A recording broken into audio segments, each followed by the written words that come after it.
me another tray, bro.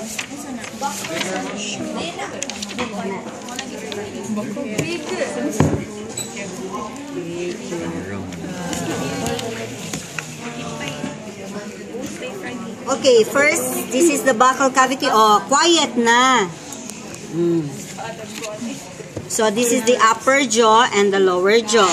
Okay, kita mo ang middle depression. That is the median. Median rough face. Imo kagaral.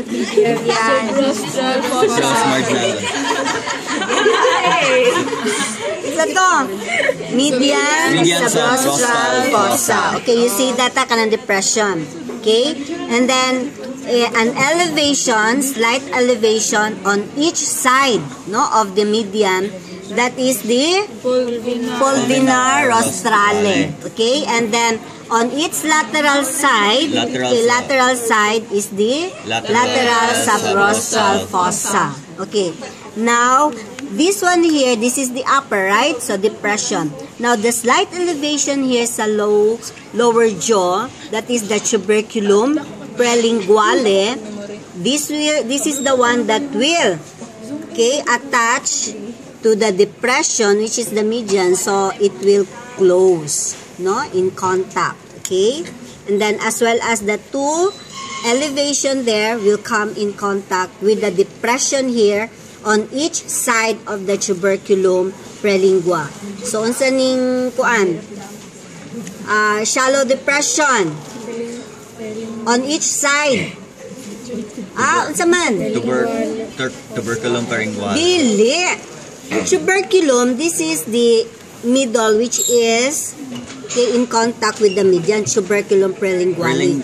The shallow depression on each side of the tuberculum is the prelingual fossa. Okay, and then you have here the upper lip fold.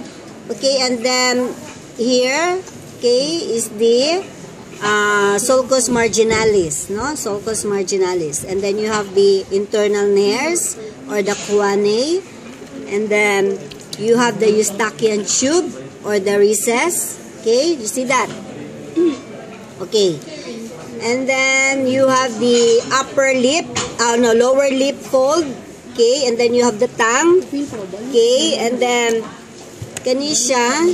Okay, so that is why I want you to, okay, see, okay? So this is the laryngeal prominence. In the middle, which is the slit-like, that is the glottis. Okay. Okay, there, no? Okay, so that is the glottis. Okay, and then, after the mouth, okay, after the oral cavity, yugasan ni? Okay, so you see this kanisha. This is the pleuroperitoneal membrane. There are two types or two division of the pleuroperitoneal membrane. This is the peritoneum membrane. One is the parietal peritoneum and the other one is the visceral peritoneum. So kanisha, the one that is loose, no? You see, this is very loose. This is supposed to be covering the entire, no? This is attached to the muscle that you have deflected, okay? That you have taken off, okay? So this is the one that encloses the entire internal organs, okay? So that is the parietal. Now the visceral peritoneum class is the membrane that is closely attached to each of the organ, in which you cannot separate it from the organ, okay? So that is why you see these organs a little shiny, right? So shiny siya, the liver, the kaning stomach, okay? The intestine, they are shiny because of its visceral peritoneum, okay? So you cannot separate that, okay? So again, so from the mouth, okay, so you have here, no? This is the esophagus. Short, no? Very short tube, okay, from the mouth, and then you have the esophagus, and then you have the stomach, okay? Now, the stomach, the divisions of the stomach. you have here the anteriormost portion, kani siya here, this is the cardiac region. Cardiac because it's near in the heart, okay? And then this one, kanidayon siya here, okay, this one, this is the fundus, okay, the fundus, and then this is the body, okay, and then posteriorly, okay, here, you see the constriction there, okay, between the posterior end of the stomach and the beginning of the small intestine, that is the pyloric region, or the pylorus, okay, the pyloric region, okay, and then, this is the, now you have two curvatures, no, of the stomach. The greater curvature, and then here is the lesser curvature. Okay? Are you following? Yes. Okay. And then you have the small intestine.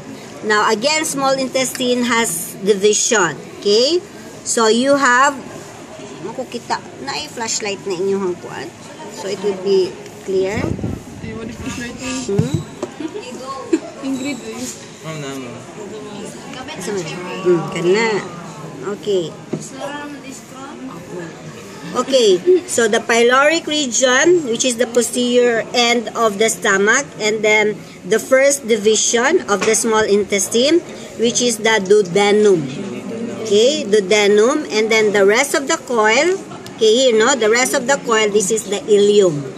Okay, so transverse ang duodenum, and then the rest of the coil is the ileum. Okay, and then you have the large, okay, intestine. Kagamay ba aning bakian? Asa tong scissors? Scissors. Hold. Guniti ang baki. Away mo gunit. Ma'am, na yung scissors. Asa mo gunit? Okay. So, this is the large intestine. Kana siya, coil pa na siya. Okay, so that is the...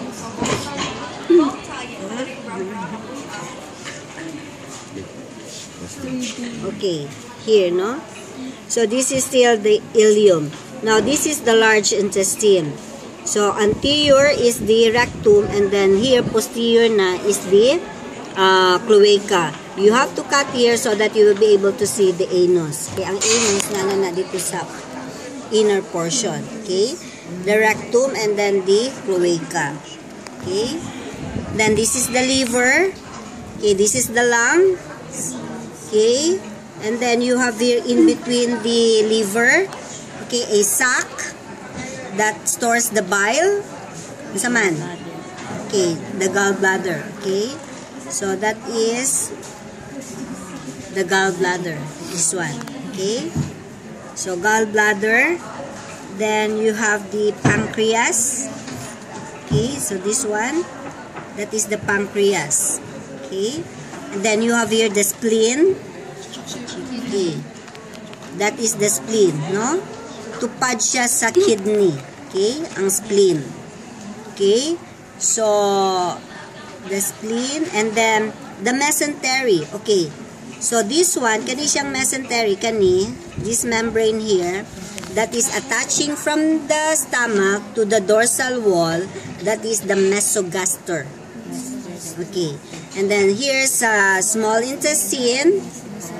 Okay, kani siya, small intestine. Okay, so widely, you spread it widely. Okay, kani siya. Okay, this is attached also to the dorsal wall. That is the mesentery proper, or the mesenterium. Okay, with the large intestine, mesorectum. Okay, the mesorectum, or the mesocolon. Okay, so this is the fat bodies. Okay, so obviously this is male. Okay, so you have here the testes, right? Then kani siyang brown, that is the Bidder's organ. Okay, Bidder's organ connects the testes and the fat bodies. Okay, then here, no, you have the kidney. Okay, that is the kidney. Then mo ni siya akong pasabot ninyo. Okay, so kana siya, okay, from this point, kanang tube, okay, alongside the, here, no, kanang puti nyo makitaan, that is the mesonephric duct. Okay, on its lateral side. Then here, this is the urinary bladder. Okay, so inguinal na siya, posterior. So that is one lobe only na spread siya on both sides. Okay, so that is the urinary bladder. Okay, the kidney. Okay, and then the lungs. Okay, so dito ang lungs, ako to siyang ikuan. Okay, so you see, no, this is the lungs. Okay, so this is what I mean, no?